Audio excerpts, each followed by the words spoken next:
ഇപ്പം പല ലെജൻഡറി ആയിട്ടുള്ള ആക്ടേഴ്സ്, അതായത് നമ്മുടെ ഇന്നസെൻ്റ്, ഒടുവിൽ ഉണ്ണികൃഷ്ണൻ, അങ്ങനെയുള്ള പല ആക്ടേഴ്സും അവർ പല കഥാപാത്രങ്ങളായിട്ടും അവർ സിനിമയിൽ ജീവിക്കുകയായിരുന്നു എന്നുള്ളത് നമ്മൾ പറഞ്ഞു കേട്ടിട്ടുണ്ടല്ലേ.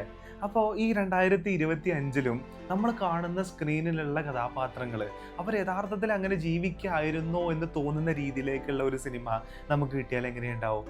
എന്നാൽ അങ്ങനെ ഒരു സിനിമയാണ് ഫാസിൽ മുഹമ്മദ് സംവിധാനം ചെയ്തിട്ടുള്ള ഫെമിനിച്ചി ഫാത്തിമ എന്ന് പറയുന്നത്.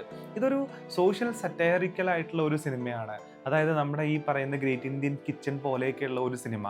അപ്പോൾ ഗ്രേറ്റ് ഇന്ത്യൻ കിച്ചൺ എന്ന് പറയുന്നത് ഇന്ത്യയിലെ മൊത്തം സ്ത്രീകളെ റെപ്രസെന്റ് ചെയ്യുന്ന ഒരു സിനിമയാണെന്നുണ്ടെങ്കിൽ ഇതിനകത്ത് കുറച്ചുകൂടെ അപ് ടു ദ പോയിന്റ് ആയിട്ട് എങ്ങനെയാണ് ഈ പറയുന്ന വളരെ പാട്രിയാർക്കലായിട്ടുള്ള കൺവെൻഷണൽ ആയിട്ടുള്ള മുസ്ലിം കുടുംബത്തിലുള്ള ഒരു സ്ത്രീയുടെ വളരെ ബേസിക് ആയിട്ടുള്ള ഒരു നീഡിനെ എങ്ങനെയാണ് അഡ്രസ്സ് ചെയ്യപ്പെടുന്നത് എന്നുള്ളതൊക്കെ സംസാരിക്കുന്ന ഒരു സിനിമയാണ് ഈ ഫെമിനിച്ചി ഫാത്തിമ എന്ന് പറയുന്നത്.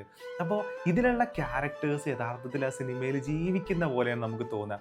വർഷങ്ങളായിട്ട് അവരങ്ങനെ ജീവിക്കുന്നു. അപ്പോൾ അവരുടെ ഒരു ക്യാമറ വെച്ച് നമ്മളൊരു ഡോക്യുമെൻ്ററി പോലെ ഇവരുടെ ജീവിതം പകർത്തിയാൽ എങ്ങനെയുണ്ടാവും, അതുപോലെയാണ് നമുക്ക് ഈ ഒരു സിനിമ കാണുന്ന സമയത്ത് തോന്നുക എന്നുള്ളതാണ്. അപ്പോൾ ഈ ക്യാരക്ടേഴ്സിനൊക്കെ നമ്മൾ എടുത്തു പറയണം. അതായത് കുമാർ സുനിൽ, അതേപോലെ തന്നെ നമ്മുടെ ഷംല ഹംസ.